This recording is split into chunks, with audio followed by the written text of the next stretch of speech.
महिला घबराकर यह देखकर चौंक गई कि जमीन पर पड़ा एक बेज उसे सीधे चेतना जगत में ले जा सकता है, लेकिन वह मुश्किल से 2 कदम ही चली थी कि उसका माथा जोर से वास्तविक दुनिया की दीवार से जा टकराया। वह तुरंत होश में आ गई और समझ गई कि उसके हाथों में कोई कीमती चीज लग गई है। सुनहरे बालों वाली लड़की ने जल्दी से उस बेज को एल्यूमिनियम फॉइल में लपेट दिया और घर लौटते समय बस में बैठकर ध्यान से उसका अध्ययन करने लगी। उत्साहित होकर उसने चाहा कि उसके पिता भी उसे छुए, लेकिन पिता के छूते ही कुछ भी नहीं हुआ। यह देखकर पिता को शक हो गया कि शायद उसकी बेटी ने कोई नशा कर लिया है और इसी वजह से उसे भ्रम हो रहे हैं, लेकिन लड़की उनकी बात नहीं मानती और फिर से बेज को छू लेती है। पिता ने गुस्से में आकर बेज उससे छीन लिया। आधी रात के करीब लड़की चुपके से पिता की दराज से बेज निकाल लाती है, क्योंकि वह फिर से उस दूसरी दुनिया को देखना चाहती थी। उसके सामने एक भविष्यवादी हाईटेक शहर दिखाई देता है। वह उत्साहित होकर आगे बढ़ती है, लेकिन अचानक एक अदृश्य शक्ति उसे आगे बढ़ने से रोक देती है। वह धीरे धीरे दाहिनी ओर खिसकती है, सोचती है कि शायद रास्ता मिल गया है, पर अगले ही पल वह जोर से नीचे की ओर खिंच जाती है। तभी उसे समझ आता है कि वह भले ही दूसरी दुनिया में है, लेकिन अभी भी वास्तविकता और उस दुनिया के बीच डगमगा रही है। बेज का असली मतलब समझने के लिए वह शहर की दूरी का अंदाजा लगाकर आगे बढ़ती है। कुछ ही देर में वह एक खाली मैदान में पहुंच जाती है, लेकिन वहां कुछ भी नहीं था। जब उसने फिर बेज का इस्तेमाल किया तो वह सीधा शहर के बिल्कुल बीचों बीच पहुंच जाती है। यह दुनिया आधुनिक दुनिया से सैकड़ों साल आगे थी। लोग लंबे तगड़े थे और उनके कपड़े भी किसी भविष्य युग के लग रहे थे। अचानक कुछ लोग उससे कहते हैं, Are you coming?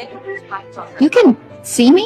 We don't have all day. लड़की हैरान रह जाती है कि इस दुनिया में कुछ लोग उसे देख भी सकते हैं। इसके बाद वह उत्साहित होकर हवा में चलने वाली मेट्रो में चढ़ जाती है। आसपास की तकनीक और तैरने की सुविधाओं को देखकर वह दंग रह जाती है, लेकिन तभी बेज लो बैटरी की चेतावनी देता है। मेट्रो से उतरते ही उसका शरीर भारी होने लगता है और बेज का काउंटडाउन लगभग खत्म हो जाता है। पास में खड़ा एक अंतरिक्ष यात्री उसे अंतरिक्ष में चलने का निमंत्रण भी देता है, लेकिन जैसे ही वह स्पेसशिप में चढ़ने ही वाली होती है, बेज की शक्ति खत्म हो जाती है और वह एक झटके में वास्तविक दुनिया में लौट आती है। होश आने पर वह खुद को झील के बिल्कुल बीचों बीच खड़ा पाती है और बेज पूरी तरह से डिस्चार्ज हो चुका होता है। अब वह दोबारा उस दूसरी दुनिया में कैसे जाएगी और सच्चाई कैसे पता करेगी, यही इस रोमांचक कहानी का रहस्य है। यह एक बेहद शानदार और रोमांच से भरी साई-फाई फिल्म है। जो भी साई-फाई और डिजास्टर फिल्मों के शौकीन हैं, वे इसे बिल्कुल भी मिस न करें।